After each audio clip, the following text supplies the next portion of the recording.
Assalamualaikum warahmatullahi wabarakatuh. Selamat pagi semuanya. Bagaimana kabarnya? Sehat semua? Alhamdulillah. Baik, sebelum kita memulai pelajaran pada pagi hari ini, marilah kita berdoa dahulu supaya pembelajaran kita diberkahi oleh Tuhan Yang Maha Esa. Berdoa, mulai. Berdoa, selesai. Baik, Bapak absen dulu ya. Baik, tampaknya pada hari ini semuanya hadir. Alhamdulillah.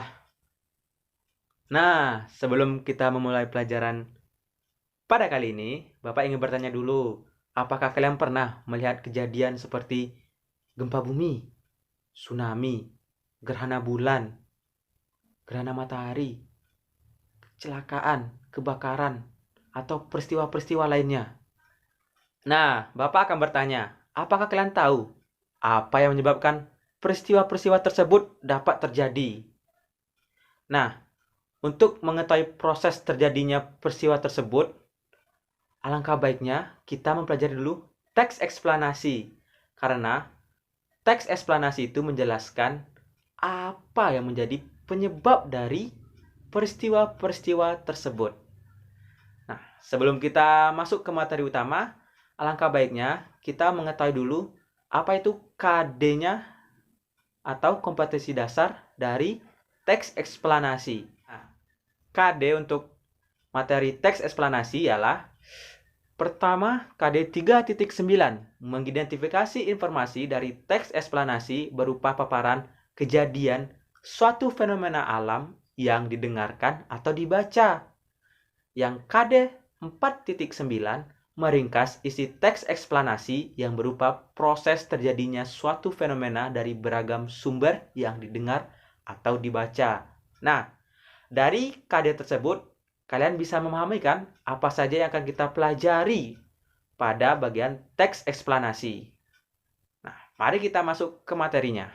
Kita mengetahui apa saja KD dari teks eksplanasi. Alangkah bagusnya kita juga mengetahui apa itu teks eksplanasi. Secara etiologis, teks eksplanasi berasal dari bahasa Inggris, yaitu explanation, yang artinya keterangan atau penjelasan. Nah, jadi teks eksplanasi merupakan suatu teks yang menjelaskan suatu fenomena atau kejadian dari peristiwa alam atau sosial. Nah, setelah kita mengetahui apa itu teks eksplanasi tadi, kita juga harus mengetahui apa itu tujuan dari teks eksplanasi. Tujuan dari teks eksplanasi sendiri yaitu pertama, menjelaskan fenomena yang sedang terjadi. Yang kedua, menjelaskan sebab dan akibat dari suatu peristiwa tersebut. Teks eksplanasi juga terdiri atas struktur-strukturnya, di mana struktur itu tersebut terbagi atas 3, yaitu pernyataan umum, deretan penjelas, dan interpretasi. Yang pertama, pernyataan umum, yaitu berisi tentang penjelasan umum tentang fenomena yang akan kita bahas. Bisa berupa pengenalan fenomena atau penjelasannya. Yang kedua, deretan penjelas, berisi tentang penjelasan proses mengapa suatu fenomena itu dapat terjadi. Deretan penjelas ini juga mendeskripsikan dan merincikan penyebab dan akibat dari fenomena itu terjadi. Nah, yang ketiga, terakhir, interpretasi atau penutup. Teks ini berisi tentang intisari atau kesimpulan dari penjelasan suatu kejadian atau fenomena dari 2 struktur di atasnya. Kita mengetahui apa saja struktur dari teks eksplanasi, kita juga harus mengetahui jenis-jenis dari teks eksplanasi. Teks eksplanasi terbagi atas pertama, teks eksplanasi tentang alam, yaitu jenis teks yang memuat bacaan di mana topiknya berhubungan dengan peristiwa alam. Ya, seperti tadi, peristiwa gerhana, tsunami, kebakaran, dan lain-lainnya. Yang kedua yaitu teks eksplanasi sosial, yaitu di dalamnya berisikan peristiwa yang berlangsung di sekitaran kita. Ya, seperti kejadian tadi kayak demo, kemiskinan, pemadaman listrik, rumah roboh, dan lain-lainnya.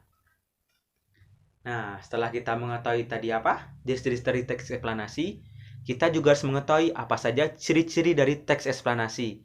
ciri-ciri dari teks eksplanasi yang pertama, memiliki struktur. Seperti dari struktur tersebut, kalian sudah mengerti sendiri kan, seperti yang Bapak jelaskan tadi. Yang kedua, informasi yang dimuat berdasarkan fakta, bukan opini. Yang ketiga, fakta tersebut memuat informasi dan bersifat keilmuan. Nah, yang keempat, yang terakhir, teks eksplanasi itu bersifat informasi. Nah, berikut merupakan contoh dari teks eksplanasi. Silahkan dibaca.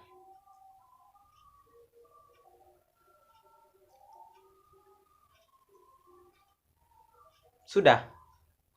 Oke. Sepertinya itu saja penjelasan Bapak mengenai teks eksplanasi. Apakah ada pertanyaan? Sepertinya tidak ada. Oke, baik. Untuk memperkuat pemahaman kalian mengenai teks eksplanasi, Bapak akan membagi kalian per kelompok. Satu kelompok terdiri 4 orang. Nah, tugas kalian ialah kalian harus mencari contoh dari teks-teks eksplanasi dari berbagai sumber, baik dari internet maupun dari buku. Untuk kali ini Bapak bolehkan kalian untuk membuka HP, hanya untuk mencari contoh dari teks eksplanasi. Nah, setelah kalian menemukan contoh dari teks eksplanasi, silakan kalian tentukan strukturnya dan kalian tentukan apakah sesuai dengan ciri-ciri dari teks eksplanasi. Setelah selesai, kalian boleh menjelaskannya ke depan kelas. Oke?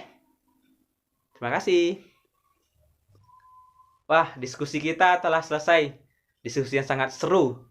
Nah, sebelum kita mengakhiri pelajaran pada kali ini, Bapak akan menyimpulkan terlebih dahulu. Jadi, teks eksplanasi merupakan teks yang menceritakan atau menjelaskan mengenai penyebab dari suatu peristiwa, baik peristiwa alam maupun peristiwa sosial. Nah, teks eksplanasi juga terdiri atas struktur, ciri-ciri, dan tujuannya.